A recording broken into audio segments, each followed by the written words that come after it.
Hello বন্ধুরা, the village chef Manoj YouTube চ্যানেলে তোমাদের সকলকে স্বাগত জানাই।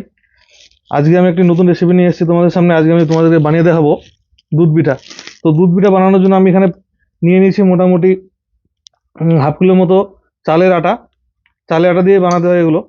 তো চালের আটাটা কিন্তু গরম জল দিয়ে এটাকে মিক্স করতে হবে, ঠান্ডা জল দিলে হবে না, গরম জল দিয়ে মিক্স করতে হবে। চলো আমি তোমাদেরকে দেখাচ্ছি কীভাবে মিক্স করতে হবে এটা। এখানে আমি গরম জল নিয়ে নিয়েছি, সামান্য পরিমাণে অল্প অল্প করে গরম জল দিয়ে এটাকে মিক্স করতে হবে। বেশি পরিমাণে গরম জল দিলে কিন্তু হবে না, একবারে কিন্তু অনেকটা জল দিলে হবে না, অল্প অল্প করে জল দিতে হবে। তো দেখো বন্ধুরা, ব্যাটারটা খুব সুন্দরভাবে তৈরি হয়ে গেছে। বেশি পাতলা কিন্তু করা যাবে না। দেখো আমি বেশি পাতলাও করিনি, বেশি মোটাও করিনি, এরকম ব্যাটারটা রাখতে হবে খুব সুন্দরভাবে। দেখো, তো চলো এবার আমি একটা বানিয়ে নিচ্ছি। প্রথমে তোমাদেরকে দেখাচ্ছি, আমি উনানের মধ্যে তাটা দিয়ে রেখেছিলাম, গরম হয়ে গেছে। এবার আমি এখানে প্রথমটা দিয়ে দিচ্ছি। তো এটাকে দেওয়ার পর এবার ঢাকা দিতে হবে, কিন্তু ঢাকা দিয়ে কিছুক্ষণ রেখে দিব। কিছুক্ষণ রাখার পর তখন এটাকে তুলে নিতে হবে। আমি তোমাদেরকে দেখাচ্ছি তুলে। দেখো বন্ধুরা, প্রথমটা হয়ে গেছে, খুব সুন্দরভাবে হয়েছে। এরকম করে বানাতে হবে ছোট ছোট করে, কারণ এটাকে আবার দুধের সঙ্গে দিয়ে একটু সেদ্ধ হতে দিতে হবে। তো চলো তাহলে সবগুলোই বানিয়ে নিই, তারপর তোমাদেরকে দেখাচ্ছি। দেখো বন্ধুরা, আমরা খুব সুন্দরভাবে পিঠাগুলো তৈরি করে নিয়েছি। এবার হচ্ছে একটা ভেঙে দেখাচ্ছি আমি তোমাদেরকে। দেখো, ভিতরে খুব ভালোভাবে সেদ্ধ হয়েছে। দেখো, এরকম ছোট ছোট সাইজের করে নিয়েছি। তো তাহলে চলো এরপরে প্রসেসটা আমি তোমাদেরকে দেখাচ্ছি। হাঁড়ির মধ্যে আমি দুধ নিয়ে নিয়েছি, এটা একটু গরম হবে। তো এর মধ্যে আমি গুড় দিব। এখানে আমি কয়েকটা এলাচ থেতো করে নিয়েছিলাম, এলাচগুলো এখানে দিয়ে দিচ্ছি। এলাচটা দিলে একটা ভালো ফ্লেভার আসে। তো দেখো বন্ধুরা, দুধটা খুব ভালোভাবে গরম হয়ে গেছে। তো এখানে আমি এবার পিঠাগুলোকে দিয়ে দিব।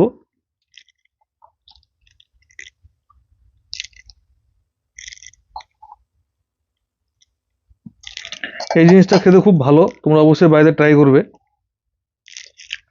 বেশি কিন্তু কোনো কঠিন প্রসেস না, এই প্রসেসটা সবাই পারবে, আর এটা খুব সহজ একটা রেসিপি।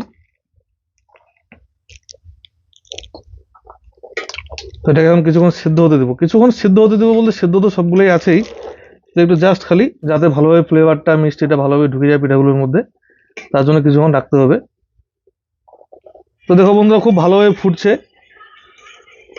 দুধের কালারটা এরকম হয়ে গেলো, কারণ আমি দুধের মধ্যে দিয়েছি গুড়। চিনি দিয়ে করে নেই, অনেকজন চিনি দিয়েও করে, কিন্তু আমি গুড় দিয়ে করলাম। গুড়ের টেক্সচারটা খেতে খুব ভালো লাগে আমাকে।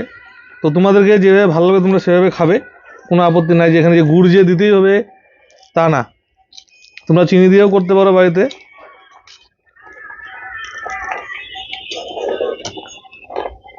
এইভাবে খুব সুন্দরভাবে বানাতে হবে। দেখো দেখো, পিঠা কালারটা একদম পুরোপুরি চেঞ্জ হয়ে গেছে, মানে খুব ভালোভাবে এখানে টেক্সচারটা ঢুকেছে, মানে ভালোভাবে সেদ্ধ হয়েছে।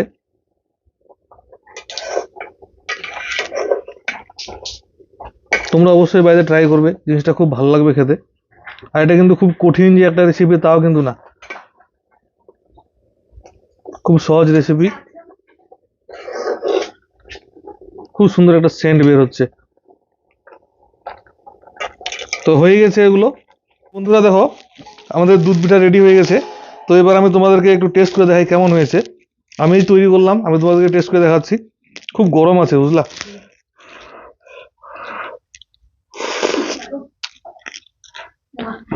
হুম, মিষ্টি হয়েছে, খুব ভালো হয়েছে।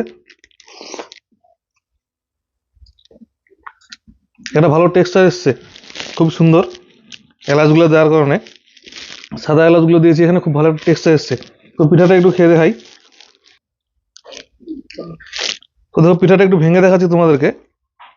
এই যে খুব সুন্দর হয়েছে। তো দেখি এবার এটা একটু মুখে নিয়ে।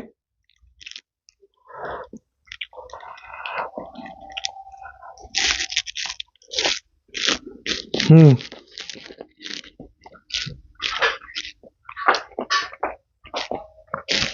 বাহ, খুব সুন্দর হয়েছে। এবং সম্পূর্ণ যে টেক্সচার দুধের একটা এবং এলাচের টেক্সচার সম্পূর্ণভাবে পিঠাটার ভিতরে প্রবেশ করেছে।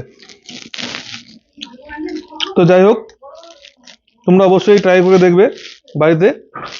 আর এটা খেতে কিন্তু খুবই সুন্দর বন্ধুরা, খুবই সুস্বাদু খেতে। তো ঠিক আছে তাহলে, আজকে আসছি আবার একটা নতুন ভিডিও নিয়ে তোমাদের সঙ্গে খুব তাড়াতাড়ি দেখা হচ্ছে। সবাই ভালো থাকবে, সুখে থাকবে, সুস্থ থাকবে।